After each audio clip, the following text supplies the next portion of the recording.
சிவன் ஈசன் யாருக்கு பிடிக்காது? எவ்வளோ எவ்வளோ பயம் இருந்தாலும், எவ்வளோ எவ்வளோ வந்துட்டு நம்மளுக்குள்ள நடுக்கம் இருந்தாலும், ஈசனை நினைச்சா போதும்.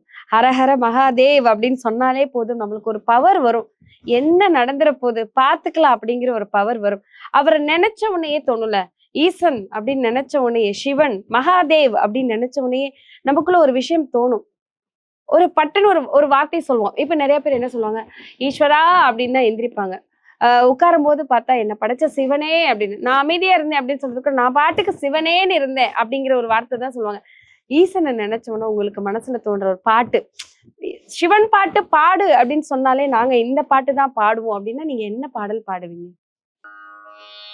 வானனே மதிசூடிய மைந்தனை, வானனை மதிசூடிய மைந்தனை, தேனனை திருவண்ணாமலையனை, வானனை மதிசூடிய மைந்தனை, தேனனை திருவண்ணாமலையனை, வானனை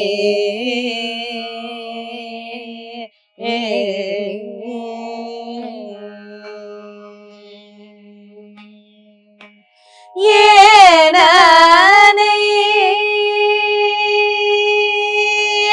ஏனனை இழந்தார் புறமோன்றைத, ஏனனை இழந்தார் புறமோன்றைத ஆனனை அடியே மறந்துயிவனோ வானனை.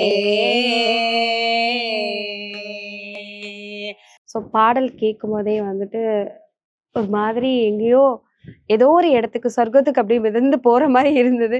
ஸோ ஈஸ்வரோட கைலாசத்துக்கே போற மாதிரி இருந்தது. இந்த பாடல் என்ன பாடல், யாரு சொல்லி கொடுத்தா அப்படிங்கறது சொன்னா கொஞ்சம் சிறப்பா இருக்கும். ஸோ இது வந்து தேவாரம். தேவாரம் இது வந்து நாங்க வந்து அண்ணாமலை யூனிவர்சிட்டியில வந்து bachelor of music fine arts வந்து நாங்க வந்து கத்துக்கிட்டு இருக்கோம். ஸோ அப்போ வந்து எங்களுக்கு எங்களோட குரு சுரேஷ்குமார் சார், கலைமாமணி சுரேஷ்குமார் சார் வந்து எங்களுக்கு இந்த பாடல் வந்து சொல்லி கொடுத்தாங்க. அவ்வளோ நல்லா இருந்தது. ஸோ இது எல்லாருமே என்ன நினைப்பாங்கன்னா, ஏதோ ஒரு கர்நாடிக் சாங் பாடுறாங்க, ஏதோ ஒரு மைல்டான சாமிக்கான பாடல் அப்படிங்கிற மாதிரி இருக்கு. ஆனா அதெல்லாம் கிடையாது. மகாதேவனோட பாடல், அவரோட பாடலும் இவ்வளோ அமைதியாகவும் எல்லாரும் ரசிக்கும் தன்மையாகவும் இருக்கும்.